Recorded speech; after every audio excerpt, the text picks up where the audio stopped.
This is Split Fiction, the latest game from developer Hazelight. Now, this studio is known for their multiplayer cooperative experiences, essentially puzzle platformers, games like It Takes Two and A Way Out. And before that, when working under Starbreeze, they developed Brothers, A Tale of Two Sons. But It Takes Two was actually on my Game of the Year list the year it came out, which is why I'm so excited about playing Split Fiction.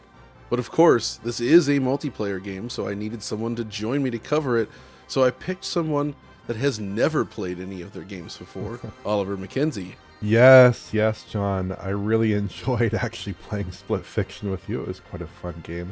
And yeah, I was not too familiar with Hazelight or their prior titles, but I certainly had a lot of fun testing Split Fiction with you yesterday. Yes, indeed, and it is a very interesting one because this is, well, fundamentally, it is a full multiplayer game, both on the same machine, but also online. And what's great about the online play is that not only can you play across consoles, so it is full cross-platform, but they even have this sort of like pass system that allows somebody else to play with you, even if they don't own the game, which is very, very cool.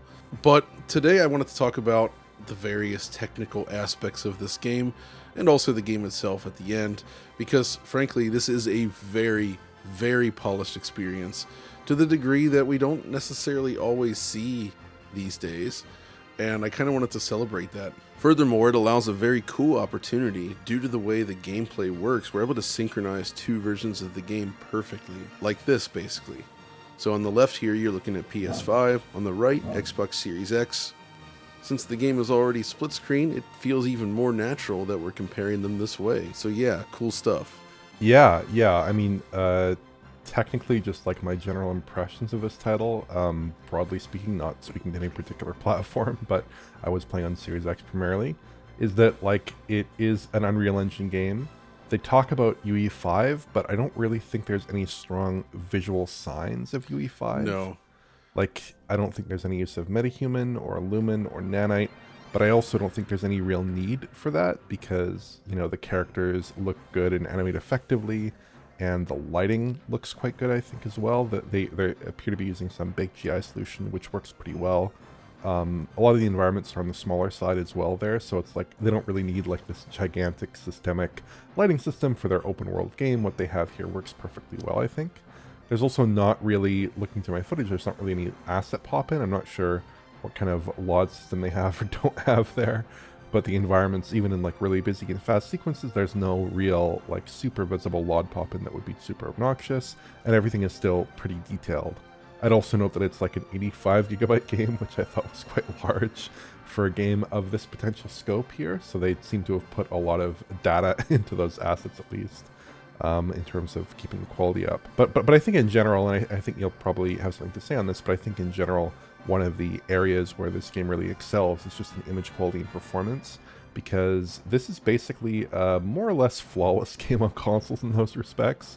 You know, it is running at a very solid frame rate, at a very solid resolution, and it's using somewhat like a little bit, I wouldn't say older, but a little bit more battle-tested, let's say, rendering tech to get there. But it has great art, great lighting, and, you know, high consistent image quality and performance, which isn't something that we can say for every game nowadays, especially games that have a little bit of larger scope or games that are pushing out more advanced rendering features. So here, yeah, I definitely do think they've picked the right kind of compromises and the right kind of technical decisions to get this game to really good shape. But perhaps you have a little bit more to say about that on every platform we tested here. Indeed, and I can actually confirm that those features such as Nanite and Lumen are not used, because using the PC version with Unreal Engine Unlocker, you can go in and actually fiddle with the game more closely and determine that, yes, it is in fact not using them, if it wasn't already visually obvious enough. So this is a very, you know, simple kind of setup, but like you said, it's battle tested, it's tried and true. And I think this is an example of developers making a very smart choice right from the get-go, and then nailing that target, right? They have delivered what they want to do, and it is perfectly executed. So, but you've been talking about image quality a little bit, and we actually ran the numbers on this, and they're pretty good. Starting at the top, actually, is the PS5 Pro, the Professional, which seems to run at native 4K. We did, a bunch of different counts on this one, and it always came out to 4K. And there's something weird with the anti-aliasing we'll talk about in a moment, though. It does not seem to use PSSR, though. So that we can rule out. The base PS5, then, along with Xbox Series X, both seem to target 1800p. So also quite high and very sharp, I would say. On the low end, then, you have Xbox Series S, which comes in at 1080p, but given the platform and the excellent performance otherwise, and parity in terms of visual quality, I think that's a perfectly acceptable number to hit. Right? Wouldn't you agree? Yeah. Yeah, I think in general, this game performs really, really, really well across all the various platforms here, and yeah, it's hitting very high resolutions, 60 frames per second gameplay. I myself saw it primarily on the Series X, but I also took a quick stab at Series S earlier today. And so yeah, it does run very well across all the console platforms, but I think you wanted to mention possibly some of the options available on PC, as well as one weird rendering quirk that we did note in our comparisons on PS5 Pro. Yes, that's right, and that gets down to anti-aliasing options. So we were confused about this because, there's this part right away at the beginning, right when you first take control, this railing here. I noticed that on PS5 Pro, it looked noticeably less smooth than on PS5 and Xbox Series X. So then I went to PC, and I wanted to get an idea of what's on PC here. So PC version includes options for no AA, FXAA, temporal anti-aliasing, and FSR3. And I found that selecting TAA with a resolution of native 4K produced results identical to PS5 Pro. It has the exact same aliasing in that one specific spot, which seems to be caused by the volumetrics behind there. And that's where we're confused, because I was not able to recreate the smooth railing of the PS5 and Series X versions on PC either. Yeah, it's slightly bizarre. I think originally maybe we thought, is this PSSR? But you look at it, and it does not look very much like PSSR to me, just in the way that PSSR tends to break up and the way that PSSR tends to handle hair versus Unreal and stuff like that. So I think it is pretty confidently a TAA-based solution there, especially based on your findings relative to the PC version. And it is a little bit unusual because in that one aspect, the image quality is actually a bit better on the base consoles relative to PS5 Pro, which is a situation we're used to seeing possibly with PSSR in some respects, but not certainly with other anti-aliasing solutions available on that console. But yeah, in general, I mean, what can you say? Outside of that one weird issue, it's basically a perfect performing game. Image quality is great, and I think one notable thing here is that Xbox Series S is basically identical outside of resolution to those bigger consoles. Like, this is not a situation where there are visual features on PS5 or Series X that are getting stripped out for the Xbox Series S version, as we so often see with games these days. This is more akin to something like Starfield, I would say, thinking about big heavy hitter games from the last few years, where it's like legitimately a very similar game across the various platforms. There's just an image quality hit on Series S, which is kind of like what that original pitch was for the console, if you remember that. Although back then they were talking about 1440p versus 4K. We've come a long way since then, but it does impress in its own way, I think. Exactly, and as you alluded, and there's not really much of a story here, the performance is 60 frames per second on the consoles. It's extremely stable. I was not able to produce any drops on any of the platforms, which is a rare thing, especially for a game that is largely split screen based and has a lot of often unpredictable sort of things happening. It's very over the top, and yet it maintains that performance throughout. So you get that great image quality, great performance, and good visuals. Yeah, there's definitely some nitpicks one could take at things like, character rendering and all that, but it is intentionally stylized, and like I think we said, it really does deliver exactly, seemingly, on the vision that the artists and creators envisioned here. And it just works, as Jensen might say. Now, yeah. I did also test the PC version a bit more, not too in-depth, though. Unfortunately, we did not have time for this. Alex was away as well, so I only have access to a higher-end PC here. And it does have a shader compilation step, which you do want to see with Unreal Engine. and it does seem to handle most of them. I did get a couple tiny stutters during the introduction sequences on camera cuts, but otherwise it seemed smooth, so that's good. But again, that's just a sample of one. And in fact, I was able to max everything out, set the resolution to 150% scaling over 4K, and was still getting 120 frames per second locked without anything like frame generation, which is not even an option, by the way. And I actually think frame generation would probably be really weird for a split screen game. I'm not sure. I don't know what would happen. It could be, yeah. So I was really impressed with the general performance on the PC as well. And what makes the PC version really fun to me is that it does allow you to use mouse and keyboard for one of the players. And in fact, I almost wonder if, I don't know if Windows even allows this, but if you could plug in 2 mice and 2 keyboards and it could differentiate them. I didn't test that, but you could play with mouse keyboard for one player, gamepad for the other, or 2 gamepads, whatever you want. But I thought that just felt fun, and that was interesting.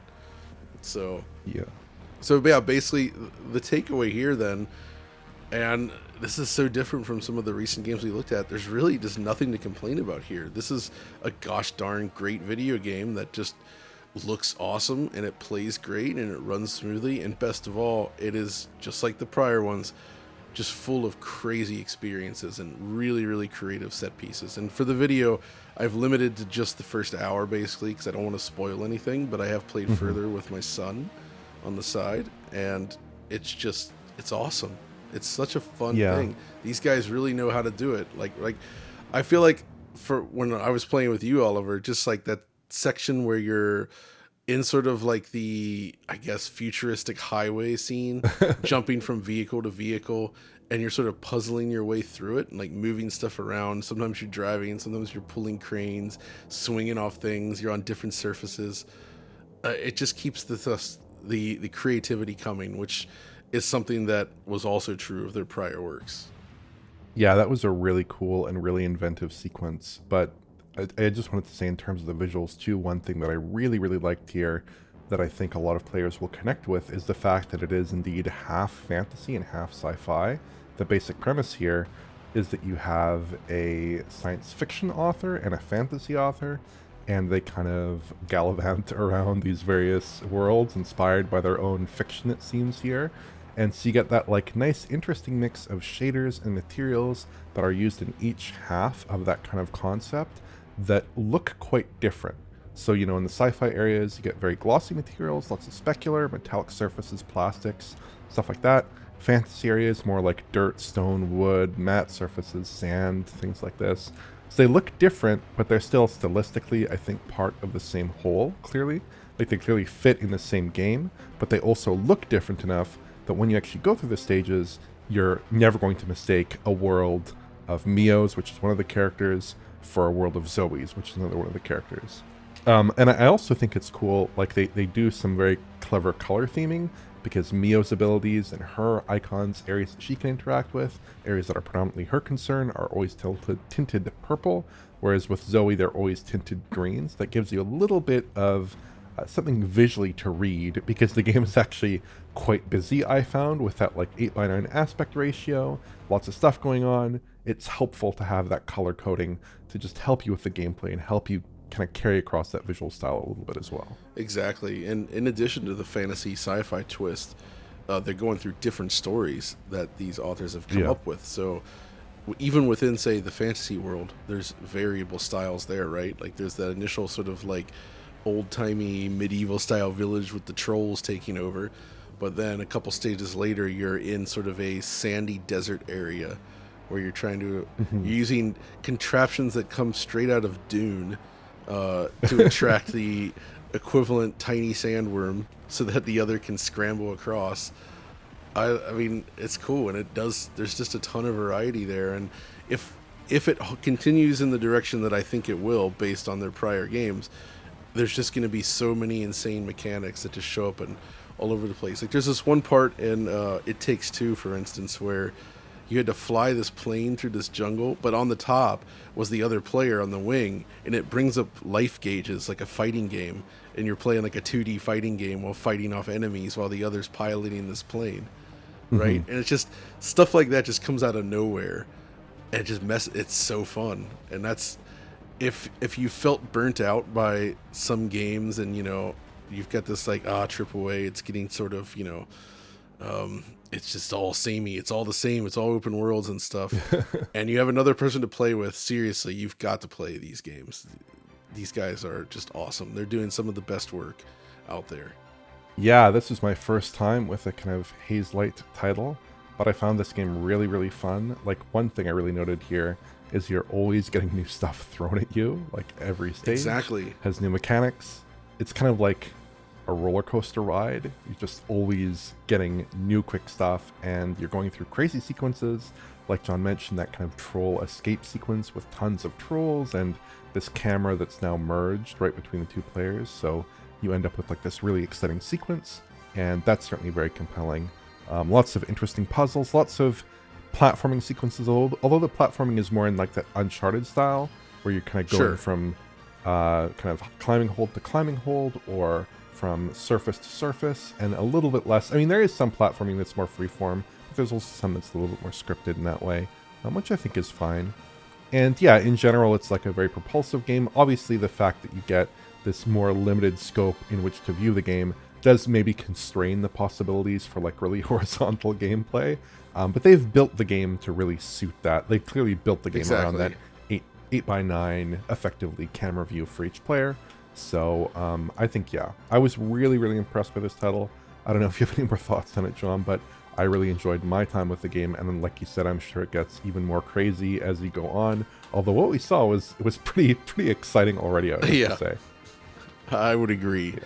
Yeah, I mean, that pretty much sums up my thoughts as well. And so, yeah, check it out. And I'm just happy to have a game here that is technically, I always hesitate to use the word perfect, but it's buttoned up extremely well.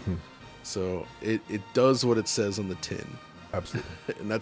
and that's great. So, all right, thanks for joining me for this one, Oliver, and it was great to play the game with you yesterday. Yes, likewise, John. It was my pleasure as always. And thanks for watching this video, everyone out there, and give this one a shot, and we'll see you next time.